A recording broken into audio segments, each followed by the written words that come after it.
بسم اللہ الرحمن الرحیم۔ السلام علیکم۔ میرے شوہر کا نام امجد ہے۔ ہم سفید پوش لوگ ہیں۔ میرے شوہر کی تنخواہ 30,000 روپے ہے۔ اس میں مکان کا کرایہ، بجلی، سوئی گیس، ٹیلی فون کے بل، آنے جانے کا کرایہ، اسکول کی فیس، گھر کا سودا، روز کی دال سبزی وغیرہ، اور اللہ نہ کرے کوئی بیماری ہو جائے تو اس کا خرچہ ہم جیسے سفید پوش لوگوں کے لیے ایک مسئلہ ہے۔ اوپر سے میری 3 بیٹیاں ہیں۔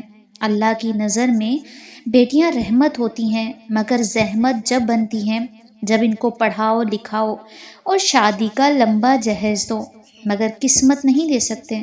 میرا نام صفیہ ہے۔ بیٹے کی چاہ مجھے شروع سے ہی تھی۔ جب میری بڑی بیٹی بینش کی پیدائش ہوئی تو میں نے اللہ تعالیٰ سے شکوہ کیا کہ کاش میرا پہلا بیٹا ہو جاتا، اور پھر بیٹی۔ خیر اللہ کی رضا سمجھ کر خاموش ہو گئی، اور پھر اپنی بیٹی کو قبول کر لیا، مگر بیٹے کی چاہت میرے دل سے نہ جا سکی۔ میری نمازیں اور لمبی ہو گئیں۔ ہر نماز میں میں نے صرف بیٹے کی ہی دعا مانگی۔ پھر دوسری بیٹی ردا کی پیدائش پر میری آنکھوں کے آنسو نہیں رکتے تھے۔ زبان پر شکوہ تھا کہ یا اللہ، ایک بیٹا ہی تو چاہا تھا، تو مانگنے پر ہر ایک کی جھولی بھرتا ہے، پھر میری جھولی کیوں خالی ہے؟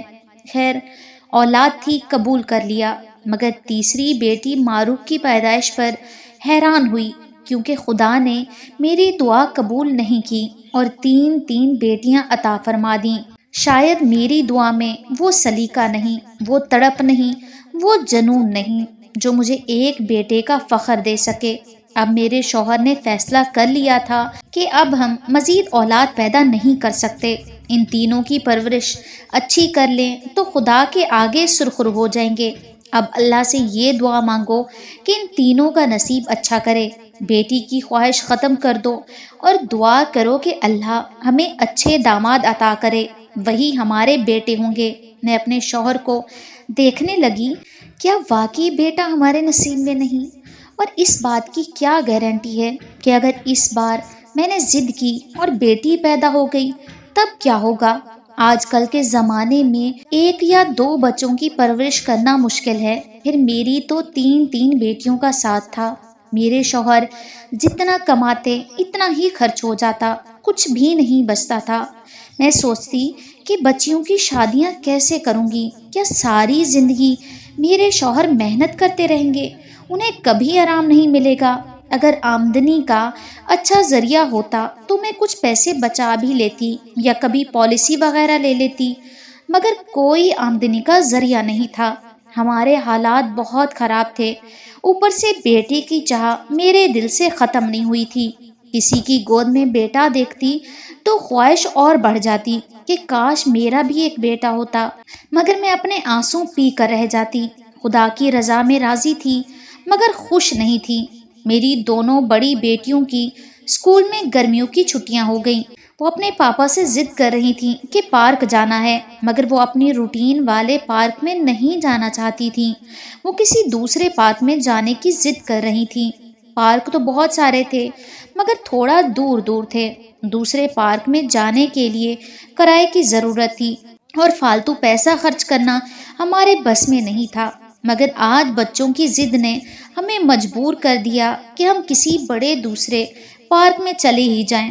خیر ہم ایک نئے پارک میں آ گئے۔ وہ بہت بڑا اور خوبصورت پارک تھا، مگر حیرت کی بات یہ تھی کہ وہاں لوگوں کا اتنا رش نہیں تھا۔ چند ہی لوگ تھے پارک میں۔ بچوں کے جھولے والا حصہ تو ویران ہی پڑا تھا۔ میری بیٹیاں اتنے سارے جھولے دیکھ کر بہت خوش ہو گئیں۔ وہ جھولے جھولنے لگی۔ ہم بھی پارک پر تبصرہ کرنے لگے کہ پارک تو بے حد اچھا ہے، مگر لوگوں کی رونق نہیں، خالی پڑا ہے۔ بچوں کے جھولے والی سائڈ پر تو کوئی ہے ہی نہیں۔ میرے شوہر بولے، ہمیں کیا، ہماری بیٹیاں تو خوش ہیں، انجوائے کر رہی ہیں، جس جھولے پر چاہیں جھول رہی ہیں۔ وہ تینوں خوش تو ہم بھی خوش۔ ہم دونوں مسکرانے لگے۔ پھر ہم ادھر ادھر کی باتیں کرتے ہوئے بچوں پر نظر بھی ڈال لیتے۔ تینوں بیٹیاں تتلیوں کی طرح گھوم رہی تھیں۔ ان کی خوشی دیکھ کر ہم دونوں بھی اتنے ہی خوش تھے جیسے ہم بھی جھولوں کو انجوائے کر رہے ہوں۔ اچانک میری بڑی بیٹی میرے پاس آئی وہ بولی، ماما پاپا، اس جھولے کے پاس سے کسی بچے کے رونے کی آواز آ رہی ہے۔ ہم دونوں اپنی بیٹی کے ساتھ اس جھولے کے قریب چلے گئے تھے۔ وہ سلائیڈ ٹنل تھی۔ اس کے ہال میں ایک باسکٹ رکھی تھی جس میں سے بچے کی آواز آ رہی تھی۔ میرے شوہر نے باسکٹ نکالی اور اس کا ڈھکن اٹھایا تو اس میں بے حد خوبصورت بچہ تھا۔ میرے شوہر نے بتایا لڑکا ہے، مگر کون چھوڑ گیا ہوگا؟ اتنا پیارا خوبصورت، وہ بھی لڑکا۔ لڑکے کا لفظ سن کر میں نے لپک کر اس بچے کو گود میں اٹھا لیا۔ وہ میری گود میں آ کر بالکل چپ ہو گیا اور مجھے ٹکڑ ٹکڑ دیکھنے لگا۔ میں نے بے اختیار اسے چوم لیا۔ مجھے اس بچے پر بہت پیار آ رہا تھا۔ میرے شوہر بولے، پتہ نہیں کس کا بچہ ہے، کون اسے یہاں چھوڑ کر چلا گیا، اور وہ بھی پتہ نہیں کیا کیا بولتے رہے۔ وہ لوگوں سے پوچھ رہے تھے، چوکی دار سے پوچھ رہے تھے، مگر کسی کو کچھ علم نہ تھا کہ وہ بچہ کس کا ہے اور کون اسے یہاں چھوڑ کر گیا۔ آخر اس بچے کے کیس کی کارروائی شروع ہو گئی۔ پھر پولیس نے کہا اسے ایدھی ہوم میں دے دیتے ہیں۔ میرا دل اس بچے سے جدا ہونے کو نہیں چاہ رہا تھا۔ پھر میرے دل نے فیصلہ کر لیا کہ اللہ تعالیٰ نے مجھے یہ گفٹ دیا ہے۔ یہ اسی عبادت، نماز اور اس دعا کا کمال ہے جو میں نے اللہ سے مانگی۔ اللہ نے مجھے بیٹا دیا، چاہے وسیلہ کچھ بھی بنایا ہو، اس کا کوئی دعوے دار نہیں تھا، تو پھر یہ میرا ہوا، میرا بیٹا، میری جان، میری آنکھوں کا نور، میرا بچہ۔ میں بے تحاشا اس سے پیار کرنے لگی۔ وہ بھی ایسے مسکرا رہا تھا جیسے واقعی میرا بیٹا ہو۔ میرے شوہر نے میرا پیار اور بیٹے کی تڑپ دیکھ کر بچے کی کسٹڈی اپنے ہاتھ میں لے لی۔ ہم بچے کو لے کر گھر آ گئے۔ میری بیٹیاں بھی اپنے ننھے بھائی کو دیکھ کر بہت خوش ہو رہی تھیں۔ میرے شوہر خوش تھے مگر خاموش تھے۔ اب اتنا خاموش کیوں ہیں؟ میں نے بالآخر پوچھ ہی لیا۔ صفیہ، تمہارا پیار دیکھ کر ڈر لگ رہا ہے۔ اگر کسی اور کا بچہ ہوا اور وہ لینے آ گیا تو تمہیں دیتے ہوئے بہت دکھ ہوگا۔ کچھ نہیں ہوگا، یہ میرا بیٹا ہے۔ اللہ تعالیٰ نے یہ مجھے گفٹ کیا ہے، یہ میری دعاؤں کا پھل ہے۔ ہم نے اس کا نام علی رکھ دیا اور ہم ہنسی خوشی رہنے لگے۔ معاشی پریشانی تو تھی ہمارے ساتھ، مگر پتہ نہیں کیوں اب ان پریشانیوں میں گھبراتی نہیں تھی میں۔ اپنے بیٹے کی محبت میں اب مجھے یہ پریشانی بھی نظر نہیں آتی تھی۔ اپنے بیٹے علی میں نے ایک بات دیکھی، وہ سارا دن ہمارے ساتھ رہتا، مگر جب سونا ہوتا تو اسے نیند اس باسکٹ میں ہی آتی تھی۔ جب وہ نیند سے بے چین ہو جاتا تو میں اسے اس باسکٹ میں لٹا دیتی، وہ آرام سے سوتا رہتا تھا۔ آج پھر مالک مکان آیا کرایہ مانگنے۔ تیسرا مہینہ ہونے کو آیا تھا، ہم نے کرایہ ادا نہیں کیا۔ وہ بہت غصے میں بولا، کل شام تک اگر آپ لوگوں نے 3 مہینے کا کرایہ ادا نہ کیا تو یہ مکان خالی کرنا ہوگا۔ میں پولیس کو بھی لے آؤں گا، دیکھتا ہوں کیسے مکان خالی نہیں کرتے تم لوگ۔ یہ کہہ کر وہ چلا گیا۔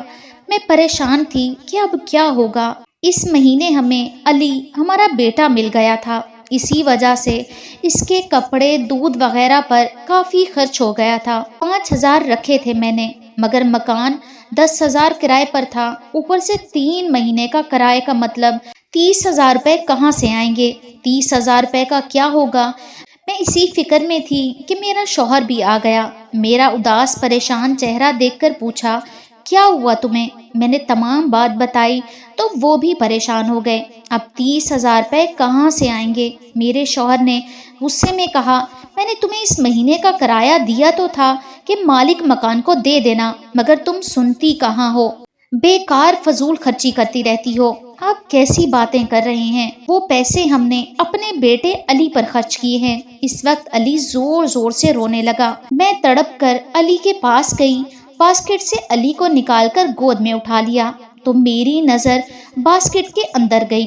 باسکٹ کے اندر ہزار کے نوٹ کی گڈی رکھی نظر آئی۔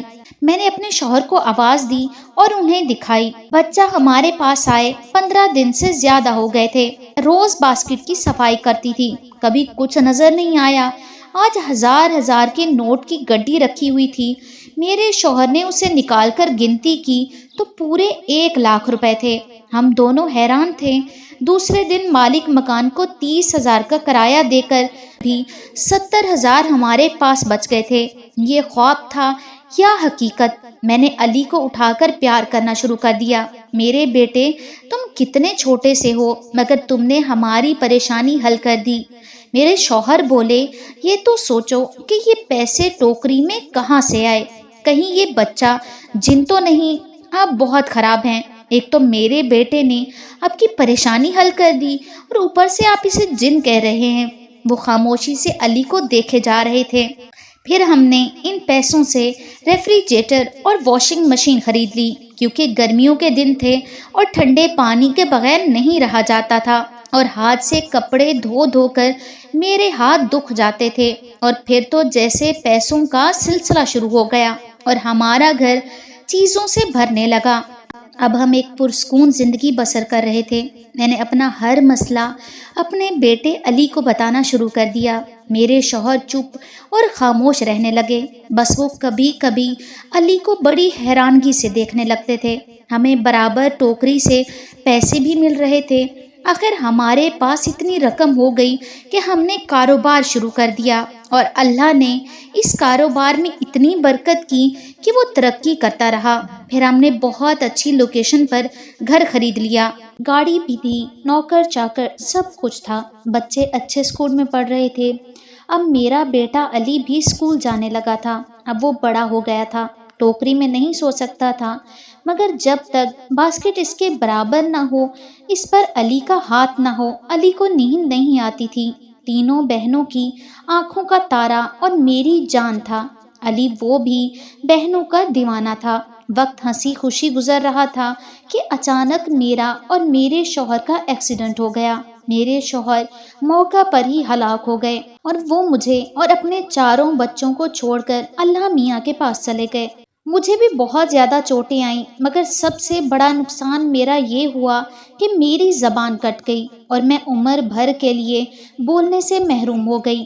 اپنی بات ہاتھ کے اشارے سے بتاتی، اوپر سے میری ریڑھ کی ہڈی میں بھی گیپ آ گیا تھا۔ اسی وجہ سے میں بستر کی ہو کر رہ گئی۔ میرے بچوں کا کیا ہو رہا تھا، کون میرے بچوں کی دیکھ بھال کر رہا تھا، مجھے کچھ خبر نہ تھی۔ قسم قسم کے رشتے دار ہمارے گھر میں آ کر رہنے لگے، جن کی ہم نے کبھی شکل بھی نہ دیکھی تھی، اور اب وہ حق سے ہمارا گھر اور کاروبار کی باغ دوڑ سنبھالنے لگے تھے۔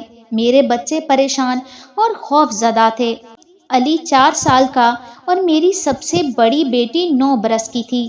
کسی سے کچھ بھی نہیں کہہ سکتی تھی، اپنے بچوں کی دیکھ بھال بھی نہیں کر سکتی تھی، ان کے آنسو بھی صاف نہیں کر سکتی تھی۔ ہاں، آنسو بہا ضرور سکتی تھی، اپنی مجبوری پر، اپنی بے بسی پر، بچوں کی لاچاری پر۔ ہمارے رشتے دار جو پتہ نہیں ہمارے تھے یا نہیں، اب حق سے ہماری چیزیں استعمال کر رہے تھے اور میرے بچوں کا حق مار رہے تھے۔ میں خاموش روتے روتے سب کچھ دیکھ رہی تھی۔ کسی بچے کو کھانا ملا یا نہیں، کپڑے گندے بدل نہیں سکتی تھی، اسکول 1 مہینے سے نہیں گئے تھے۔ علی میرا بیٹا جس میں میری جان تھی، اس سے میں یہ سب کچھ کہہ دینا چاہتی تھی، مگر زبان نہیں تھی، صرف آنسو اور میری بے بسی میرا حال عیاں کر دیتی تھی۔ ایک دن علی مجھ سے لپٹ کر سو رہا تھا، میری آنکھوں سے آنسو گر رہے تھے، جس سے علی کی آنکھ کھل گئی۔ وہ مجھے دیکھنے لگا، پھر اپنے ننھے ننھے ہاتھوں سے میری آنکھ کے آنسو صاف کرنے لگا، مگر میری بے بسی جو علی سے سب کچھ کہنا چاہ رہی تھی، مگر زبان کٹ جانے کی وجہ سے کچھ نہیں کہہ پا رہی تھی، اسی بے بسی پر میں تڑپ تڑپ کر روتی۔ وہ جتنا آنسو صاف کرتا، میرے آنسو اس سے زیادہ نکل جاتے۔ اچانک علی بولا، ماں تم پریشان مت ہو، میں سب سنبھال لوں گا، بس پاپا کی 40ویں کا انتظار ہے، وہ ہو جائے پھر تمام جھوٹے رشتے داروں کو یہاں سے نکال دوں گا۔ میری بہنوں کی ذمہ داری اب میری ہے، آپ پریشان مت ہوں۔ میں حیران تھی اور اتنے صاف لہجے میں علی کو بات کرتے دیکھ رہی تھی۔ وہ 4 سال کا تھا بھی، اور وہ مجھ سے اتنی بڑی بڑی باتیں رمانی سے کر رہا تھا۔ علی بولا، ماں تم حیران مت ہو، پاپا سمجھ گئے تھے کہ میں ایک جن ہوں، مگر آپ اپنی محبت میں مجھے نہیں پہچان سکی۔ میری ماں کے 10 بیٹے پیدا ہوئے تھے، تمہاری دعا، تمہارے بیٹے کی تڑپ کی وجہ سے میری ماں نے مجھے تمہاری جھولی میں ڈال دیا، مگر وہ ماں تھی روز مجھ سے ملنے اس باسکٹ میں آتی ہے۔ جب جب ہمارے گھر میں پریشانی ہوئی، میری ماں نے اس کا حل پیسے کی گڈی کی شکل میں نکال لیا۔ میں آپ کی نظر میں 4 سال کا ہوں، مگر حقیقت میں 20 سال کا ہو گیا ہوں، مگر آپ کا وہی 4 سال کا بیٹا بن کر اپنی بہنوں کو سایہ دوں گا۔ اب آپ کو آپ کا سگا بیٹا بن کر دکھاؤں گا۔ اگر آپ کو مجھ سے ڈر لگ رہا ہے تو میں آپ کے پاس سے دور چلا جاؤں گا۔ میں نے اپنا سر نفی میں ہلا کر علی کو آنکھ کے اشارے سے اپنے پاس بلایا اور اس کا ماتھا چوم لیا تو وہ خوش ہو گیا۔ پھر بولا، بس ماں، تمہارا ساتھ میری طاقت بن گیا ہے، انشاءاللہ آپ کو اس بستر سے اٹھا کر دم لوں گا۔ مجھے اپنے علی کی باتیں سن کر کہ وہ ایک جن ہے بالکل خوف محسوس نہیں ہوا۔ میں شکریہ ادا کرنا چاہتی تھی اس جنی ماں کا جس نے اپنے 10 بچوں میں سے ایک مجھے گفٹ کر دیا تھا۔ اس ماں کا بہت بڑا دل تھا۔ پھر علی نے میرے سامنے ایک 20 سال کے لڑکے کا روپ بدلا اور بولا، ماما، اب میں اس روپ میں لوگوں کے سامنے آ کر آپ سب کو بچاؤں گا اور اپنی بہنوں کے لیے ان کے چھوٹے بھائی کے روپ میں رہوں گا۔ اور پھر واقعی علی نے تمام نام نہاد رشتہ داروں سے جان چھڑا دی اور میری بیٹیوں کی دیکھ بھال اس طرح کرنے لگا جیسے واقعی ایک بڑا بھائی کرتا ہے۔ میری بڑی بیٹی بینش نے پوچھا، ماما یہ کون ہے اور یہ کس کا رشتہ دار ہے؟ میں مسکرانے لگی۔ زبان تو تھی نہیں، اس لیے بول نہیں سکتی تھی۔ پھر میری چھوٹی بیٹی بولی، مگر جو بھی ہیں، جس کا بھی رشتہ دار ہے، ایسا لگتا ہے کہ ہمارا بڑا بھائی ہے، جیسے ہمارا چھوٹا علی بڑا ہو گیا ہو۔ پھر دنیا نے دیکھا کیسے میری تینوں لڑکیوں کی اچھی جگہ شادی کروائی۔ میری طبیعت اتنی سنبھل گئی تھی کہ میں چل پھر سکتی تھی۔ یہ تمام کمال میرے اللہ اور میرے بیٹے علی کا تھا۔ پتہ نہیں اگر میرا سگا بیٹا ہوتا تو یہ سب کرتا یا نہیں، مگر علی نے میرا بیٹا ہونے کا حق ادا کر دیا تھا۔ اس بات کا میں جتنا شکر ادا کرتی اتنا کم تھا۔ آج کل میری بیٹیاں اپنے بھائی کے لیے لڑکیاں ڈھونڈ رہی تھیں۔ ہر روز ایک سے ایک حسین لڑکی انہیں پسند آ جاتی۔